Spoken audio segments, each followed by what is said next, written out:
ভাবতেই পারবে না ঘরে থাকা সামান্য আলু দিয়ে এরকম সুন্দর একটা মিষ্টি রেসিপি বানানো যায়। দেখুন দেখুন মিষ্টি কিন্তু সুন্দর হয়েছে দেখুন।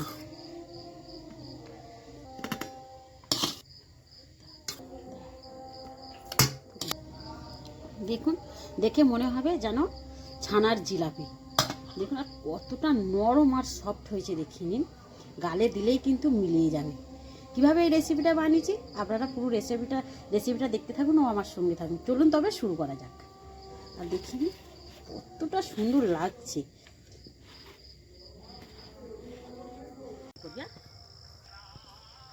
নমস্কার বন্ধুরা, আমি আবার চলে এসেছি পরিবার হিসেবে আরেকটি নতুন রেসিপি।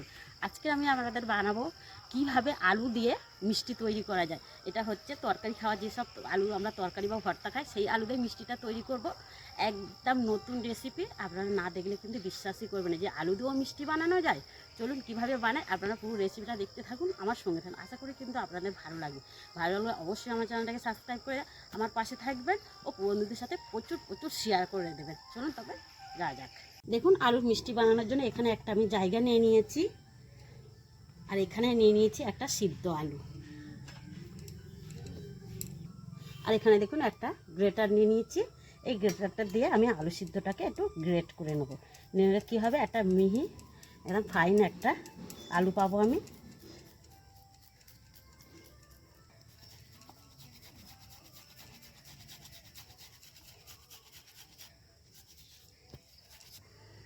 দেখুন আলুগুলো আমার গ্রেট করা হয়ে গেছে। এবার আলুগুলো আমি একটু ভালো করে মাখিয়ে নেব। দেখুন আরও একটা মসৃণ একটা আলুর পেস্ট আমি এখানে পেয়ে গেছি, দেখেছেন। আলুটা মাখা আছে, আলুর মধ্যে দেবো প্রথমে দেখুন 3টে এলাচ গুঁড়ো দিয়ে দিলাম, 1 চামচের মতন দিয়ে দিলাম ঘি। দেখুন এখানে নিয়ে নিচ্ছি 1 বাটি ময়দা, কিন্তু 1 বাটি ময়দা লাগবে না, আমি প্রথমে হাফ বাটি ময়দা দিয়ে দেব। এর মধ্যে দিচ্ছি দেখুন 4 ভাগের 1 ভাগ দিয়েছি বেকিং পাউডার, 1 চিমটে দিয়ে দিচ্ছি বেকিং সোডা,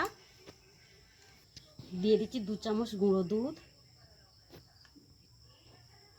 2 চামচ গুঁড়ো দুধ দিয়ে দিলাম, আর দিয়ে দিচ্ছি সামান্য লবণ। দেখুন সব কটা উপকরণ একসাথে একটু ভালো করে মিশিয়ে নেব। এবার আলুর সাথে ভালো করে আমি মেখে নেব। এতে কিন্তু জল লাগবে না, এই আলুটা দিয়েই মাখা হয়ে যাবে। এখানে আমি একটা মসৃণ ডো মেখে নিয়েছি। এবার ডোটা রেখে দিয়ে এবার তো যেহেতু আমি মিষ্টি তৈরি করব, তার জন্য তো একটা মিষ্টির রস তৈরি করতে হবে। আর আমি মিষ্টির রসটা তৈরি করে নেব। দেখুন মিষ্টির রস করার জন্য আমি এখানে একটা উনানে কড়া বসিয়ে দিয়েছি। এবার ওই বাটির মাপে আমি 1 বাটি কড়ার মধ্যে চিনি দিয়ে দিলাম। ওই বাটির মাপে আমি 1 বাটি মানে 1.5 বাটি জল দিয়ে দিলাম। ওই জলের মধ্যে দেখুন 3টে এলাচ দিয়ে দিলাম, ফাটিয়ে এলাচগুলো কিন্তু মুখ ফাটিয়ে দিয়েছি। এবার উনানটাকে আমি জেলে নেব। দেখুন উনুনটা জেলে নিয়ে ধরিয়ে দিয়েছি। এবার দেখুন মিষ্টির রসটা কিন্তু শুধু ফুটে উঠলেই কিন্তু মিষ্টির শিরাটা তৈরি হয়ে যাবে। এটা কিন্তু 1 তার বা 2 তার করলে করা যাবে না, শুধু ফুটে উঠলে চিনিটা গুলে গেলেই হয়ে যাবে। আমি একটু ফুটিয়ে নেব। দেখুন এখানে চিনি গুঁড়ো জলের মধ্যে গুলে গিয়ে চিনির শিরাটা কিন্তু ফুটে উঠেছে। এবার আমি নামিয়ে নেব। দেখুন চিনির শিরাটা নামিয়ে নিয়ে এবার ঢাকা দিয়ে রেখে দেব। এদিকে দেখুন এই ডোটা থেকে এবার আমি অল্প অল্প করে লিচি কেটে নেব। দেখুন আমি একটু লিচি কেটে নিচ্ছি। এবার এখানে আমি একটা থালা পিছন দিকে নিয়েছি, আপনারা চাইলে রুটি চাকরিটাও নিয়ে করতে পারেন। নিয়ে এবারে লম্বা লম্বা করে নেব। দেখুন এখানে একটা লম্বা শেপ দিয়ে নিয়েছি। এবার এই দেখুন এদিক থেকে ধরে এরকম জিলাপির মতন, যেরকম জিলাপি হয় দেখতে ঠিক এরকম জিলাপির মতন আমি দিয়ে দেবো। এবারে এই সাইডটা আমি একটু জল দিয়ে নেব। দেখুন এই সাইডটি দিয়ে একটু এই জলটাকে জল দিয়ে দিলাম, আর খুলবে না। দেখছেন এরকমভাবেই আমি সবকটা রেডি করে নেব। এদিকে দেখুন চিনির শিরাটা নামিয়ে দিয়ে আমি কড়াটা বসিয়ে দিচ্ছি। এবার কড়াটার মধ্যে আমি সাদা তেল দিয়ে দিচ্ছি, যাতে তেলটা হালকা গরম হবে আর এদিকে আমার মিষ্টিগুলো তৈরি হয়ে যাবে। এখানে দেখুন সবগুলো আমার তৈরি হয়ে গেছে। এদিকে দেখুন তেলটা বসিয়ে দিচ্ছি, উনানে কিন্তু জাল সেরাম দিইনি, হালকা একদম দেখুন গরম আছে, উষ্ণ একদম হালকা গরম। এবার এই গরমে উষ্ণ গরমের মধ্যে আমি মিষ্টিগুলো ভেজে নেব। দেখবেন আপনার হাতে কিন্তু ওপরে উঠে যাবে।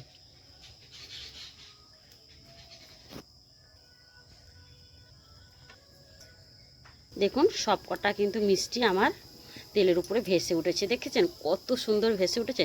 এরকম কিন্তু প্রথম থেকে আস্তে আস্তে জাল দিতে হবে। যখন দেখবেন তেলের উপরে ভেসে উঠবে তখন কিন্তু উল্টে পাল্টে নিতে হবে। গ্যাসেতেও কিন্তু একই এতে করতে হবে, একই সিস্টেমে আপনাদের তৈরি করতে হবে। একদম গ্যাসে লো রেখে দিয়ে মিষ্টিগুলো হালকা উষ্ণ তেলে দিতে হবে। তারপর যখন দেখবেন এরকম ভেসে উঠছে তখন কিন্তু উল্টে পাল্টে নিতে হবে। দেখুন এবারে উল্টে পাল্টে আমি কিন্তু লাল লাল করে ভেজে নেব। দেখেছেন কতটা সুন্দর হচ্ছে।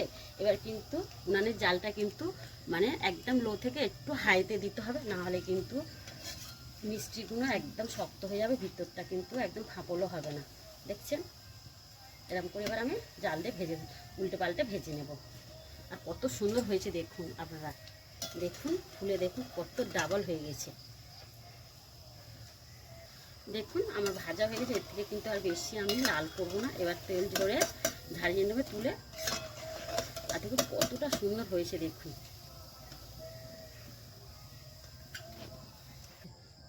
দেখুন এবারে তেল ঝাড়িয়ে সঙ্গে সঙ্গে কিন্তু যে দেখুন এখনও গরম রয়েছে, দেখছে ভাব উঠছে, এই ভাবের মধ্যে কিন্তু সঙ্গে সঙ্গে ভেজে মিষ্টিগুলো দিয়ে দিতে হবে।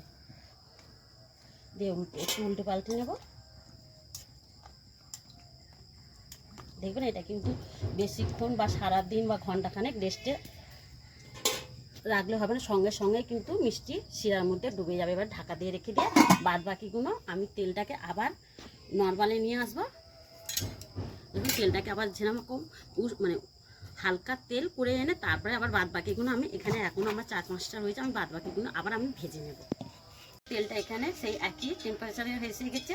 এবার এর মধ্যে বাদ বাকিগুলো আমি ছেড়ে দেবো।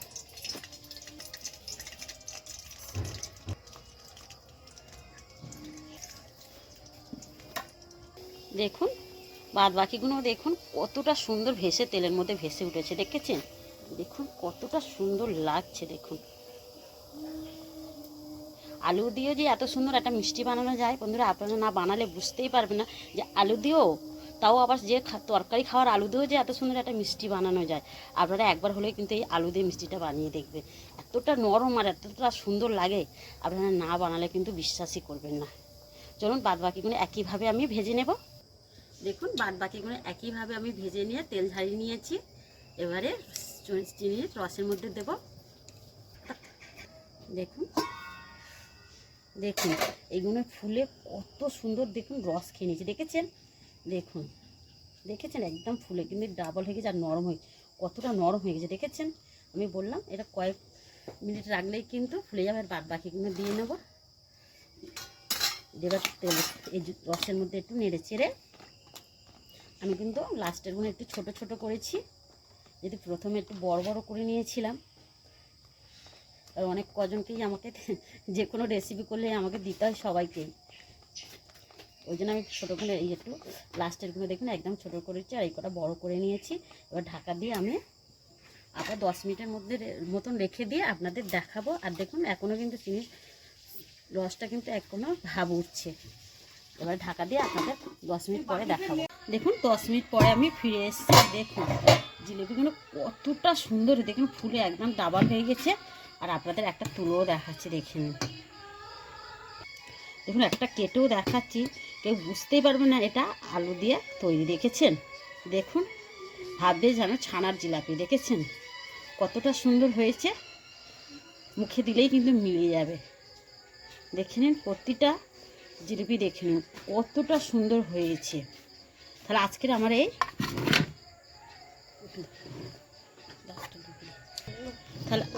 এই আলুর জিলাপিগুলো কেমন হয়েছে আপনারা কিন্তু অবশ্যই কমেন্ট করে বলবেন, আর ভালো লাগলে কিন্তু বন্ধুদের সাথে প্রচুর প্রচুর শেয়ার করে দেবেন। তাহলে আজকের এই অবধি, আবার দেখা হবে নতুন রেসিপি নিয়ে। ভালো থাকবেন, সুস্থ থাকবেন, নমস্কার।